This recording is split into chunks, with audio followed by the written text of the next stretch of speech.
Stratégie de localisation d'un point de vente. Voici Monsieur Dupont. Il possède un supermarché et il veut délocaliser son établissement. Malheureusement pour lui, la localisation est l'élément le moins flexible de la stratégie.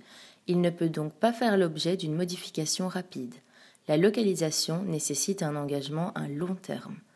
Monsieur Dupont se retrouve désormais devant trois inconvénients. Premièrement, il va perdre ses clients fidèles s'il s'exporte trop loin. Ensuite, les caractéristiques de son nouveau point de vente seront différents. Et finalement, il perdra de l'argent car l'aménagement de l'ancien site ne pourra être récupéré.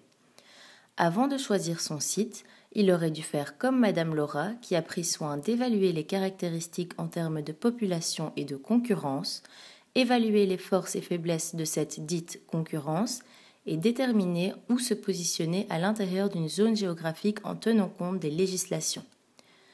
Comment M. Dupont pourrait-il déterminer la zone de chalandise de son nouveau magasin ? Tout d'abord, il doit prendre en compte le fait qu'il y ait trois facteurs qui influencent la fréquentation d'une implantation commerciale: l'accessibilité, l'attractivité et le comportement des consommateurs. L'accessibilité, c'est le fait de pouvoir pénétrer le site facilement, accueillir le trafic en provenance de toutes les directions, tout en étant particulièrement attentif au degré d'encombrement de la voie d'accès du magasin, aux possibilités de trouver facilement un espace de stationnement et à l'offre de transport public. L'attractivité, c'est la capacité de faire déplacer le consommateur. Elle est généralement mesurée en termes de fréquentation et on parlera alors de part de marché.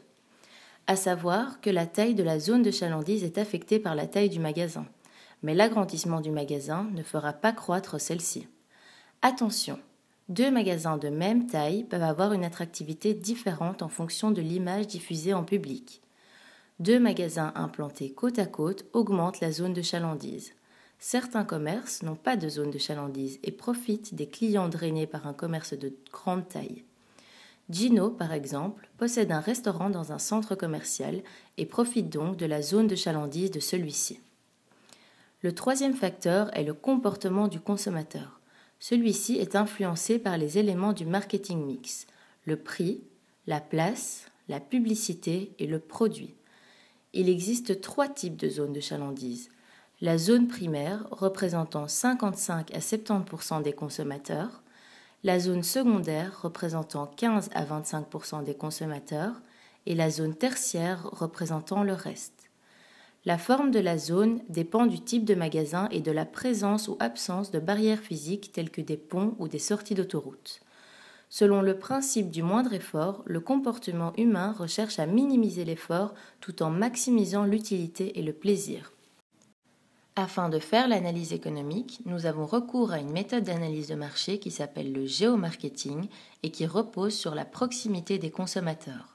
Cette méthode permet de répondre à plusieurs questions sur la clientèle et sa localisation, dont le but est d'optimiser l'implantation de nouveaux points de vente ou de stimuler des stratégies de distribution.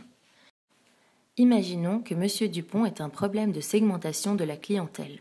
Ce que le géomarketing propose serait de commencer par une analyse complète de la clientèle, suivie d'une définition du caractéristique de l'espace où elle vit, socio-économique, urbaniste et démographique, et d'une mise au point d'un programme de fidélisation par des échantillons, des plans presse ou des coupons. Les différentes possibilités d'emplacement de zones de chalandise sont les magasins isolés, les shopping centers et les rues commerçantes. Dans le cas de M. Dupont, qui a un magasin isolé, les avantages sont l'absence de concurrence, le coût de la location faible et le parking plus facile d'accès. Par contre, il lui sera difficile d'attirer les premiers consommateurs et il rencontrera des problèmes de volonté des consommateurs de se déplacer. Dans le cas de son ami, qui a un magasin dans une rue commerçante, les avantages seront qu'il bénéficie des transports publics, d'une grande variété de prix et de la proximité de facilités sociales. Les inconvénients, quant à eux, seraient qu'il n'y a pas toujours de parking adéquat, que les loyers y sont élevés et qu'il y a un problème de circulation.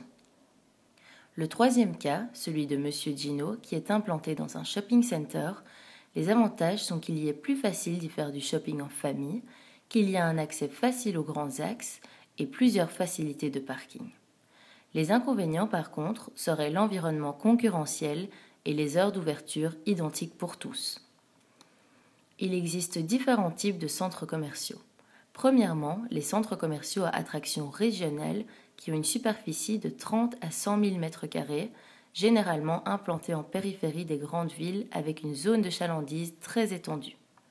Ensuite, les centres commerciaux à attraction intercommunale qui ont une superficie de 5 à 30 000 m², implantés en périphérie des plus petites villes avec une zone de chalandise plus limitée. Troisièmement, les centres commerciaux de proximité qui ont une superficie n'excédant pas les 10 000 m², avec une zone de chalandise beaucoup plus restreinte et une partie de la clientèle piétonne.